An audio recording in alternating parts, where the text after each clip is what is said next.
লঙ্কাতে আজ উদ্বোধন হলো ২ নম্বর উড়ান সেতু। আসাম সরকারের মন্ত্রী পীযূষ হাজারিকা উদ্বোধন করেন এই ফ্লাইওভার উদ্বোধনের সাথে সাথে দীর্ঘদিন থেকে যানজটের সমস্যা সমাধান হবে। লঙ্কা থেকে প্রতিনিধির প্রতিবেদনটি দেখে নেব।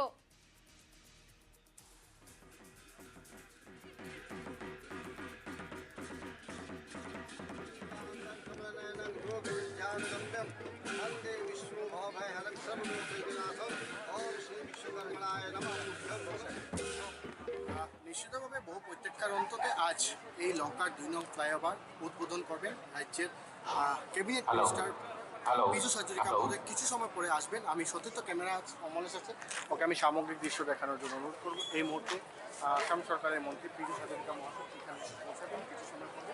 আর পীযূষ হাজারিকা উদ্বোধন করবেন আজকের এই ২ নং ফ্লাইওভার। পীযূষ হাজারিকা উদ্বোধন করার পূর্বে এই মুহূর্তে দেখা গেছে লোকে লোকারণ্য হয়েছে ২ নং ফ্লাইওভার। আমি ফ্লগটি দেখানোর জন্য অমলেশকে অনুরোধ জানাবো। এই ফ্লগটি দেখানোর জন্য এই ফ্লগের মধ্যে রাজ্যের মুখ্যমন্ত্রী আসার কথা।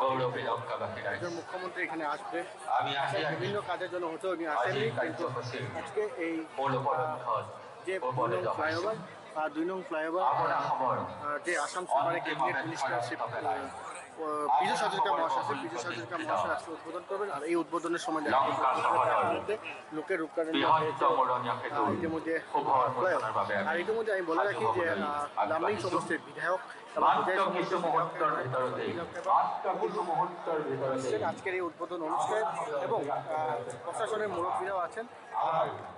একটা কথা আমি বলে রাখি যে আজকের এই ফ্লাইওভার দীর্ঘদিন থেকে প্রায় দীর্ঘত ৬-৭-৮ বছর থেকে অপেক্ষা করেছিল লঙ্কার জনসাধারণ। আর সমান্তরালভাবে এই ফ্লাইওভারটি প্রায় ৮ বছর থেকে অপেক্ষা করে থাকা লঙ্কার এই ফ্লাইওভারটি আজকে চলছে।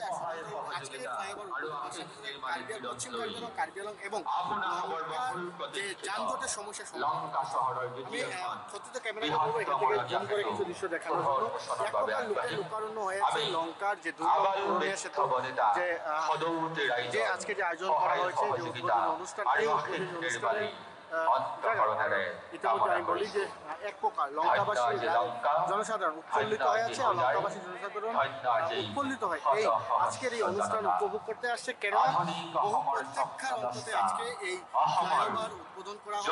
যদিও রাজ্যের মুখ্যমন্ত্রী এসে এই ফ্লাইওভার বিশেষ কিছু কাজের জন্য রাজ্যের মুখ্যমন্ত্রী আসেন, আসাম সরকারের ক্যাবিনেট মিনিস্টার পীযূষ হাজারিকা মহাশয় এই ফ্লাইওভারকে উদ্বোধন করবেন। ফ্লাইওভার উদ্বোধন করার সাথে সাথে আমি একটা দীর্ঘদিন থেকে লঙ্কাবাসী জনসাধারণের যে সমস্যা ছিল সেই সমস্যার সমাধান হওয়ার পথে অমলেশে আজকে সহায় সহযোগিতা আৰু শান্তি শৃংখলা আমি আন্তৰিকতাৰে কামনা কৰিছো।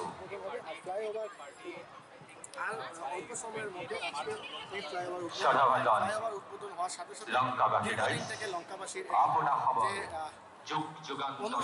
করেছিল যে ফ্লাইওভারটি দ্রুতগতির কাজ করতে হোক, সেটা ফ্লাইওভারের যে সমস্যার সমাধান। আমাৰ বেচিকেলি টাউন এৰিয়াত মানুহৰ বহুত অহা যোৱা কৰিবলৈ কষ্ট হয়, যিহেতু আমাৰ এই ট্ৰেইন লাইনটো খুব বেছি বিজি। প্ৰায় ১৫ মিনিটৰ পাছে পাছে, খুব বেছি ২০ মিনিট ২৫ মিনিটৰ পাছে পাছে এখন ট্ৰেইন অহা যোৱা কৰে। গতিকে ২০ মিনিটৰ কাৰণে আমাৰ এই গোটেই লাইনটো ডিব্ৰুগড়ৰ পৰা গুৱাহাটীলৈকে বা একেবাৰে ডিব্ৰুগড়ৰ পৰা আমাৰ সীমা বেংগললৈকে গৈছোঁ মই। আৰু এইখিনিতে মোৰ যিহেতু ঘৰ ১৫-২০ মিনিটৰ পাছত ট্ৰেইন আহে।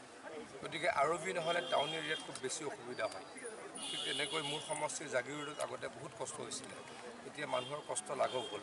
আজিৰ পৰা লংকাৰ মানুহৰো কষ্ট লাঘৱ হ'ল।